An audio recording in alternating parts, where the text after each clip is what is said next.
Bentornati sul mio canale, bentornati in questo nuovo video. Allora, oggi, come vi avevo promesso, facciamo il punto della situazione scientifica dove la scienza mondiale è arrivata a capire e a percepire l'NDE, la famosa premorte. Noi spesso trattiamo, almeno io ho sempre trattato l'NDE sotto due profili, il profilo scientifico e il profilo spirituale. I due profili non sono distanti uno dall'altro e viaggiano in modo parallelo.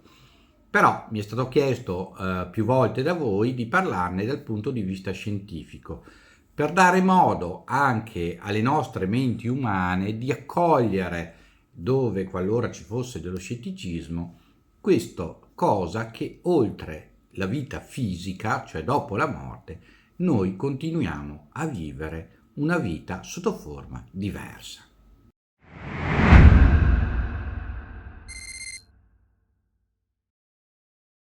Allora, poi parliamo dei maggiori attori attuali dell'NDE.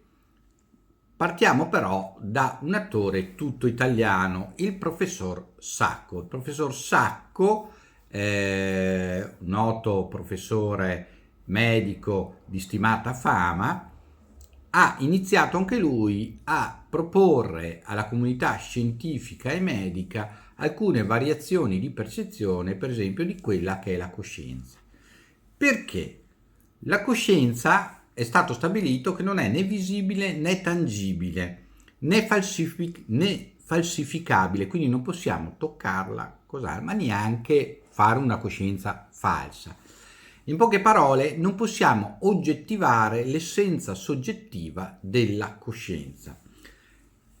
Poi si è anche capito che una delle fasi dell'NDE è la famosa OBE, chiamata OBE, cioè l'uscita dal corpo, la visione dal fuori dal corpo, dall'alto, che è anzi è sicuramente la prima o la seconda fase dell'NDE, ormai riscontrata e ormai certificata, è la prima fase scientificamente riscontrabile, cioè veridica e verificabile, visto che chi esce dal corpo può vedere degli accadimenti, dei fatti, degli oggetti che riporterà una volta che viene rianimato e torna alla vita fisica concreta.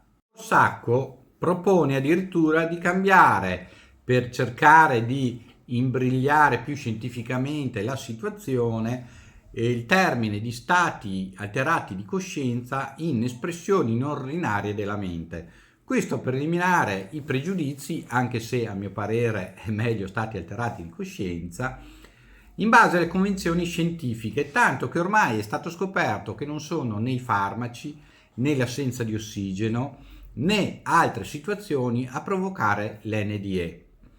Fatto sta che si è provato anche a indurre l'NDE a persone in gravi difficoltà fisica attraverso la chetamina, la quale però produce un NDE falsa che non porta gli stessi risultati dell'NDE reale.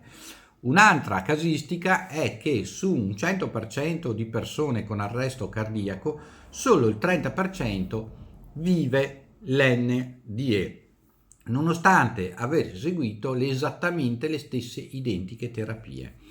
Per cui già la comunità scientifica che ha studiato le situazioni di NDE ha risolto una volta per tutte che le NDE non sono indotte né dalla paura del cervello della morte, né dalla mancanza di ossigeno, né da situazioni farmacologiche, anche perché sono state riscontrate NDE, uno per esempio ha un trauma, un incidente stradale, muore, ha un NDE, nessun farmaco è intervenuto.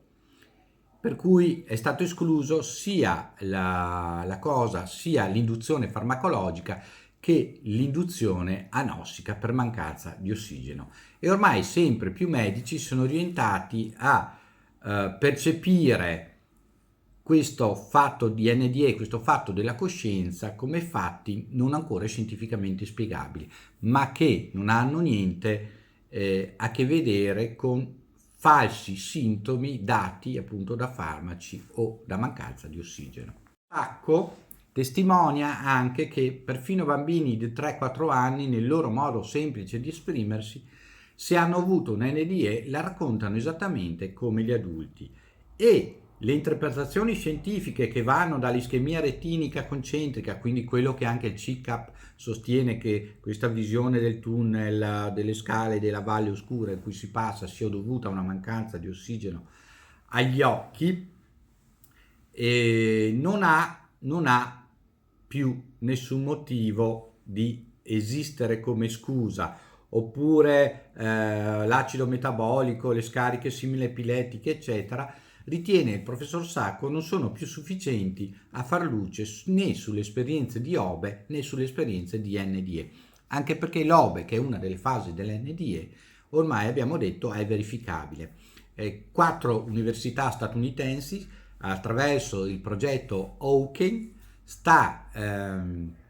ha preparato delle sale di rianimazione con dei pannelli oltre i 2,5 metri di altezza e rivolti verso l'alto, così solo chi eventualmente uscisse dal corpo e vedesse dall'alto queste immagini potrà, una volta rianimato e ripreso, se ha avuto un NDE e un OBE, riferire queste immagini, e i primi risultati sono molto incoraggianti. Uno degli studiosi più recenti in ordine cronologico dagli anni 70, a cui si è iniziato a parlare attraverso la Elizabeth Kubler-Ross, attraverso il dottor Moody Junior, che è stato il primo in assoluto a scrivere un libro non religioso, non spirituale, sull'NDE. La vita oltre la vita. È stato pubblicato nel 1974 e da allora sono cominciati i primi studi anche scientifici. Uno degli scienziati, dei medici più presenti nello studio dell'NDE moderni è il dottore Pim van Lommel, un cardiologo olandese pluripremiato e noto per i suoi studi e per le sue pubblicazioni, quindi non l'ultimo arrivato, non il mitomane, non quello che si inventa le cose, riconosciuto a livello mondiale per le sue specialità mediche. Aveva pubblicato un articolo piuttosto importante sul The Lancet. Van Lommel indaga da più di 30 anni sull'NDE e ha riscontrato che la coscienza esiste e vive oltre la vita. Non sa ancora definirne i termini scientifici e non sa ancora trovare un sistema preciso per testimoniare questo a livello scientifico, però ormai lo cita come un dato di fatto. Tanto che Pim van Lommel è arrivato a dire a livello scientifico che con la morte fisica finisce solo il nostro aspetto fisico, non vi è inizio e non ci sarà fine alla nostra coscienza. Van Lommel fu l'autore del primo studio su larga scala dell'NDE a livello scientifico. Nel 1988 partì in Olanda questo studio longitudinale che coinvolse ben 10 ospedali per la bellezza di 4 anni, dal 1988 al 1992, di 503 casi dichiarati fisicamente morti e quindi poi rianimati, portando a casa un'eccezionale statistica di casi di premorte e quindi anche di eviscerare in maniera approfondita dal punto di vista scientifico, come abbiamo detto. Non è la mancanza di ossigeno, non è il farmaco dato per la terapia, per la rianimazione, ma proprio non si riesce a capire, tanto da dire a livello scientifico, da far dire a Pim van Lommel, che ripeto, è riconosciuto a livello scientifico, a livello mondiale, come uno dei grandi esperti di cardiologia, che la coscienza esiste, è a parte da quello che è il fisico, chiamatelo lo spirito, chiamatelo l'anima, poi chiamatelo come volete, e che continua a vivere dopo la morte fisica. Una delle prove che porta a suo favore Pim van Lommel è questa proprio di essere riusciti a testimoniare con riprese video, con fatti, con testimonianze appunto, che la prima fase dell'NDE, quindi l'OBE, è stata verificata, quindi sono stati portati dei fatti concreti che la persona morta fisicamente poteva comunque in quel momento vedere quello che stava accadendo non solo all'interno della stanza dove era o dove stava per essere rianimato o sul posto dell'incidente che aveva avuto, ma addirittura anche nei dintorni. E questa è una prova che Pim Van Lommel è riuscito a comprovare scientificamente. All'altro, che poi sono parecchie le persone e gli scienziati e i medici che si interessano di NDE, ma diciamo l'altro nome famoso, l'altro personaggio che sta lavorando intensamente sull'NDE, che è il dottor Sam Parmia.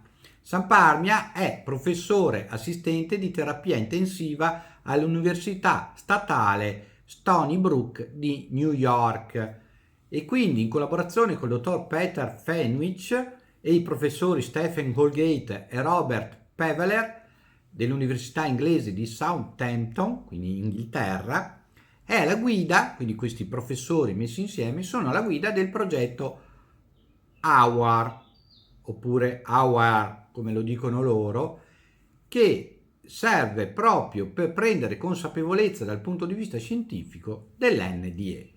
Di questo studio, i primi risultati dal 2008 sono usciti nel 2014, ci indicano come la bellezza del 40% di soggetti esaminati che ha avuto un arresto cardiaco, quindi una morte fisica, aveva consapevolezza dopo la morte fisica. E questo è un risultato eclatante, anche se poi solo il 9% ha avuto un NDE, quindi ha avuto tutto il percorso di NDE, il passaggio attraverso il tunnel, la valle o il fiume, perché la sensazione è quella, e quindi poi gli esseri di luce, l'autogiudicazione e via e via via, quindi le varie fasi di premorte.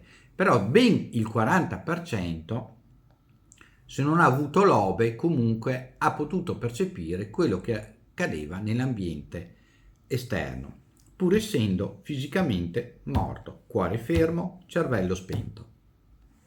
AWAC è tuttora in funzione ed è nato un altro progetto negli Stati Uniti. Si stanno accordando per preparare un protocollo di base uguale per tutti, che coinvolgerà non solo gli Stati Uniti ma anche il vecchio continente. Sarà, come vi dicevo prima, un progetto a livello universitario, prettamente scientifico, che dovrà riscontrare o dovrà riuscire a trovare dei parametri per identificare l'NDE e per cercare di capire cosa succede alla coscienza dopo la morte fisica.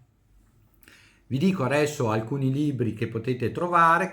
C'è il libro di Pim Van Lommel, Coscienza oltre la vita, ovviamente i libri di Raymond Moody Jr., che è La vita oltre la vita, La luce oltre la vita, i primi due, Kubler-Ross, Esperienze di premorte, oppure leggetevi il bellissimo La morte è di vitale importanza, perché bisogna morire per poter continuare a vivere, di Jeffrey Long, Evidence of Afterlife, cioè evidenza del dopo la vita, Enrico Facco, Esperienze di premorte, scienza e coscienza ai confini tra fisica e metafisica, Carlo Iovine, Scienza medica e medicina nella fede.